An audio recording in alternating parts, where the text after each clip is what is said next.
অঞ্জু বাজারে নিজের দোকানে বসে রাখি বিক্রি করছিল। তখনই গ্রামের একজন ব্যক্তি অঞ্জুর দোকানে এসে বলল, আমার একটা রাখি লাগবে জ্যোতি, তা একটা রাখির দাম কত বটে? রাখির কোনো দাম হয় না দাদা, সেটা তো অমূল্য হয়। অঞ্জুর কথা শুনে বিল্লু হাসতে লাগলো। দোকানে বসে বসে বেশি ভাষণ দেওয়ার কোনো দরকার নেই বটে জ্যোতি বটে।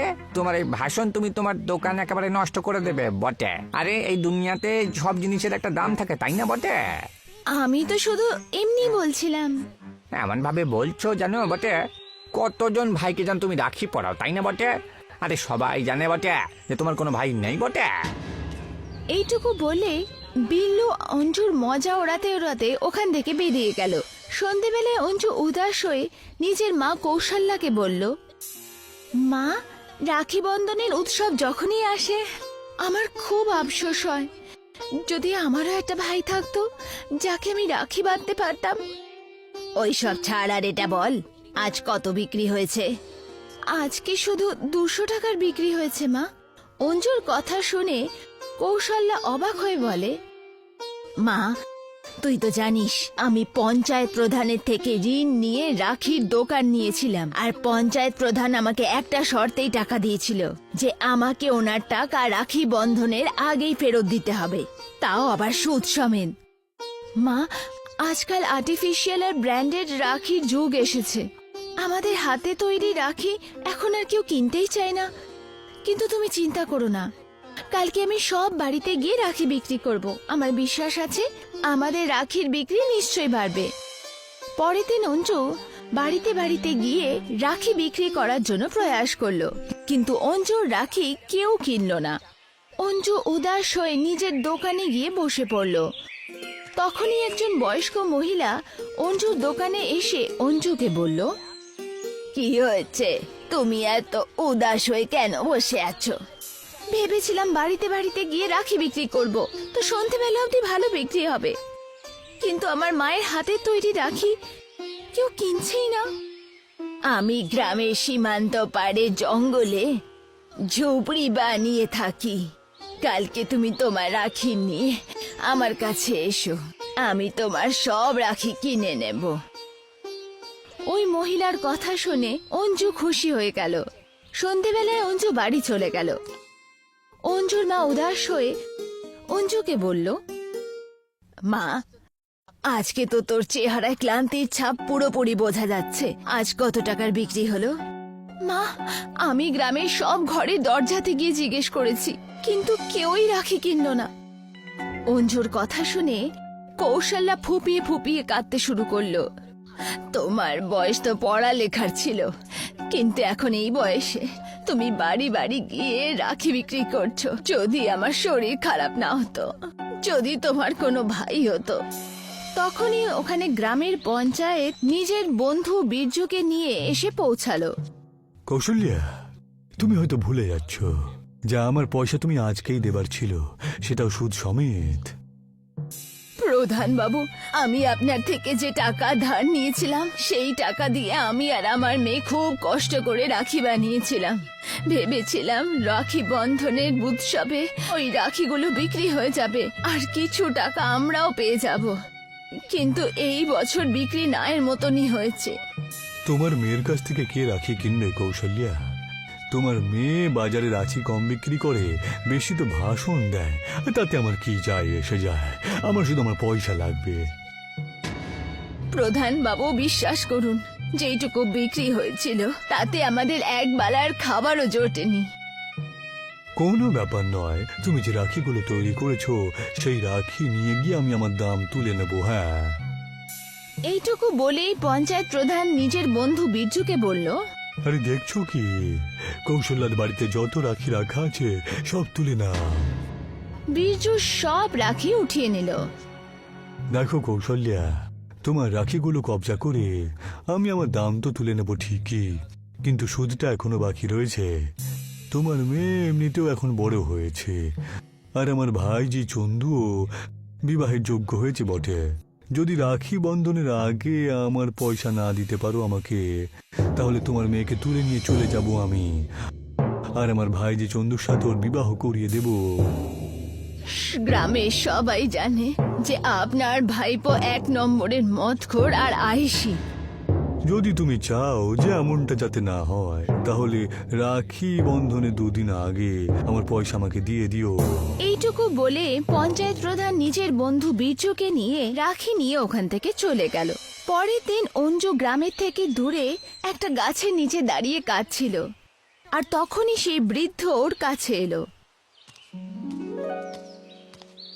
আমি সকাল থেকে তোমার অপেক্ষা করছিলাম, কিন্তু তুমি রাখি নিয়ে আমার কাছে এলেই না। অঞ্জু ওই বৃদ্ধাকে সব গল্প বলল। আমি আর আমার মা কাল থেকে আর কিচ্ছু খাইনি, আর তার উপর থেকে প্রধান ধমকি দিয়ে গেছে, তো আমি কি করব? চলো আমার সাথে আমার ঘরে চলো, আমি তোমাকে কিছু দেখাতে আর বলতে চাই। অঞ্জু ওই বৃদ্ধার সাথে চলে গেল। ওই বৃদ্ধা নিজের ঘরে গিয়ে একটা রাখি অঞ্জুকে দিল। জানো এটা কি? এটা তো একটা রাখি। এটা কোনো সাধারণ রাখি নয়, এটা একটা জাদুই রাখি। এই রাখির ভেতরে একটা গোটা রাখির জাদুই গ্রাম আছে, যেখানে 1 से 1 দামি আর অপূর্ব রাখি বিনামূল্যে পাওয়া যায়। আর রাখির গ্রামে রাখির প্রতিযোগিতাও হয়। যেই মেয়ে রাখির প্রতিযোগিতায় জিতে যায় সে একটা ভাইও পায়।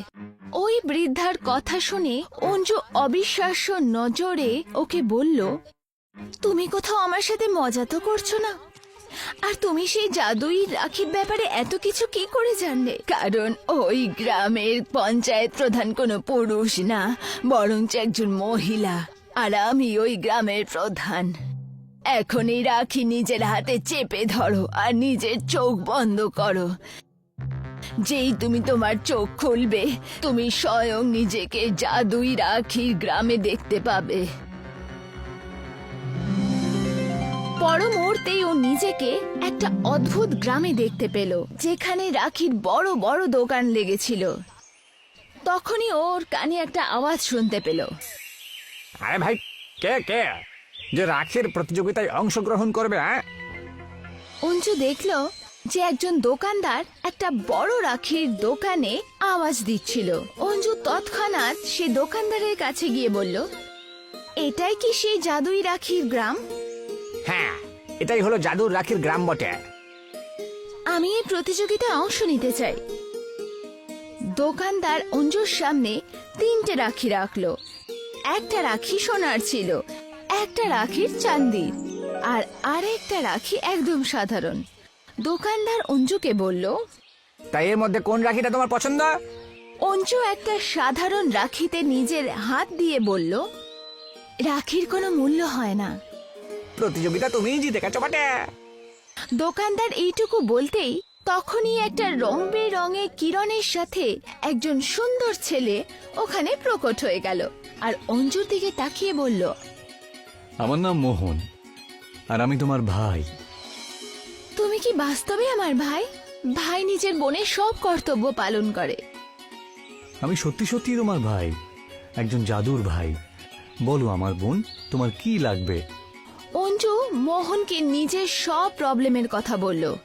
এই বিপদের সময় একজন ভাই আমাকে রক্ষা করতে পারবে। অঞ্জু সেখান থেকে অনেক রাখি নিয়ে মোহনকে নিয়ে নিজের গ্রামে ফেরত আসে, আর নিজের মাকে সব গল্প বলে। মা, ও আমার ভাই। মা, অঞ্জু একদম ঠিক বলছে। মোহন অঞ্জুকে নিয়ে গ্রামের বাজারে চলে আসে। সুন্দর রাখি দেখে দেখতে দেখতে অনেক লোকের ভিড় জমে যায়। কিছুক্ষণের মধ্যেই সব রাখি বিক্রি হয়ে যায়। মোহন অঞ্জুর সাথে বাড়ি চলে আসে। এই পয়সাটা রেখে দাও মা, তোমার চিন্তা করার কোনো দরকার নেই। ওই দিনের পর থেকে মোহন রোজ অঞ্জুর সাথে বাজারে রাখি বিক্রি করতে থাকে। সারা গ্রামে অঞ্জুর রাখি প্রসিদ্ধ হয়ে যায়। এটা দেখে পঞ্চায়েত প্রধানের ভাগ্নে চন্দু প্রধানকে বলল, জানি না কাকু, অঞ্জুর সাথে কোন একটা ছেলে রাখি বিক্রি করছে। ওর রাখি তো একেবারে হুড়হুড় করে বিক্রি হচ্ছে। হ্যাঁ, সমস্ত গ্রামে তো এই চর্চায় ছড়িয়ে গেছে যে ও অঞ্জুর ভাই। যেটা একেবারে মিথ্যে। কারণ আমি জানি যে কৌশল্যার কোনো ছেলে জন্ম হয়নি আগে। এইভাবে তো অঞ্জুর সাথে আমার বিবাহর যে স্বপ্নটা রয়েছে সেটা একেবারে অধরাই থেকে যাবে। আরে তুমি চিন্তা করো না চন্দু, তোমার জন্যই তো আমি এই জালটা পেতে রেখেছি। নাহলে তোমার কি মনে হয় আমি কৌশল্যাকে পয়সা এমনি দিয়ে দেবো? হ্যাঁ, আমার সঙ্গে চলো। প্রধান নিজের ভাগনা চন্দুকে নিয়ে সোজা কৌশল্যের বাড়িতে পৌঁছে গেল। মোহন নিজের বোন অঞ্জুর সাথে কথা বলছিল। প্রধান ক্রোধিত হয়ে কৌশল্যাকে বলল, আমি জানি কৌশল্যা যে এইসব তোমারই একটা নাটক। এই ছেলেটাকে যে সারা গ্রামে তোমার ছেলে আর অঞ্জুর ভাই হিসেবে নাটক করে চলেছে। এখন আমার মেয়েকে ভুলে যাও আর বেরিয়ে যাও এখান থেকে। তুমি নিজেকে কি মনে করো কৌশল্যা? হ্যাঁ, আর এই অঞ্জুর বিবাহ চন্দুর সাথে তো আজকেই হবে। আমি দেখবো এই ছেলেটা কি করে। তখনই মোহনই প্রধানের কাছে এসে বলে, এখান থেকে সোজা আপনি এখান থেকে বেরিয়ে যান, নাহলে তুমি কি করবে? হঠাৎই মোহনের চোখ দিয়ে লাল রঙের কিরণ বেরোতে থাকলো। হঠাৎ চন্দু চোখে দেখতে পায় না। কাকা কাকা, আমাকে রক্ষা করো কাকা, আমি কিছু দেখতে পাচ্ছি না কাকা। দেখলেন তো কি করলাম? আরে এ তো শুধুমাত্র একটা ছোট্ট ট্রেলার বটে। যদি আপনি আপনার নোংরা আচরণ না বন্ধ করেন তাহলে আমার চোখ থেকে লাল রঙের রশ্মি বেরোনোর বদলে আগুনও বেরোতে পারে। আমাকে ক্ষমা করে দাও, আমাকে আর আমার ভাইজিকে ঠিক করে দাও, আর এখান থেকে যেতে দাও। আমি কথা দিচ্ছি আমি কাউকে কিচ্ছু বলবো না। একটা শর্তে আমি তোমাদের দুজনকে ঠিক করতে পারি, যে তোমাদের দুজনকে এই মুহূর্তে এই গ্রাম ছেড়ে চলে যেতে হবে। আমি রাজি, আমি একদম রাজি। আরে আমি শুধু গ্রাম নয়, আমি এই পৃথিবীতে দেশেও থাকবো না। সত্যি এটা ছিল। চন্দু আর প্রধান খুব ভয় পেয়ে গেছিল। মোহন ওদের দুজনকে শায়েস্তা করে দিয়েছিল। ওরা দুজনে খুব ভয় পেয়ে তৎক্ষণাৎ গ্রাম ছেড়ে পালিয়ে গেল। কিছুদিনের মধ্যেই রাখি পূর্ণিমা চলে এলো। অঞ্জু মোহনের হাতে রাখি বেঁধে বলল, তুমি প্রমাণ করে দিয়েছো যে তুমি আমার সত্যিকারের ভাই। মোহন হাসতে হাসতে বলল। অঞ্জু আর কৌশল্যাকে বলল, এখন আমার যাবার সময় হয়ে গেছে, কিন্তু প্রতিটা রাখি বন্ধনে আমি কয়েকদিন আসে আপনাদের দুজনের কাছে অবশ্যই আসবো। আর হ্যাঁ অঞ্জু, তোমার জন্য জাদুর রাখির গ্রামের দরজা সব সময় খোলাই থাকবে। আমাদের প্রধান তো তোমাকে যে রাখিটা দিয়েছিল ওই রাখিটাকে যত্ন করে রেখে দিও। এইটুকু বলেই মোহন সেখান থেকে অদৃশ্য হয়ে গেল। অঞ্জু নিজের মায়ের সাথে সুখী জীবন কাটাতে থাকলো।